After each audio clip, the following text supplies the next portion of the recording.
Welcome to Luca and Miguel. Enjoy the video. You start by confirming your Apple ID credentials and ensuring your device uses a supported OS. Sign in to iCloud in Settings or System Preferences right away. Once signed in, open Mail Settings or go to iCloud. Com Mail to view addresses linked to your account.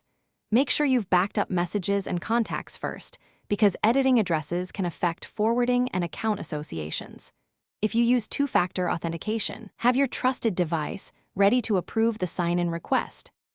Now you'll navigate to Account or Mail Preferences and locate the Addresses, Aliases, or Reachable At section.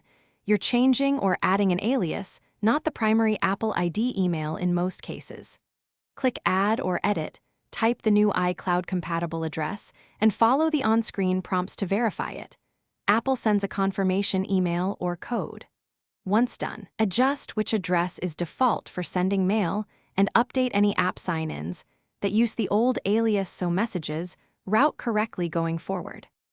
Finish by saving changes, setting your preferred sending address in Mail Preferences, and updating forwarding or filters so mail flows as expected.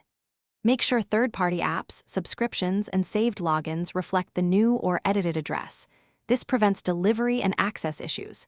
If something goes wrong, first check the verification email and spam folder. Then sign out of iCloud and sign back in or reset account settings.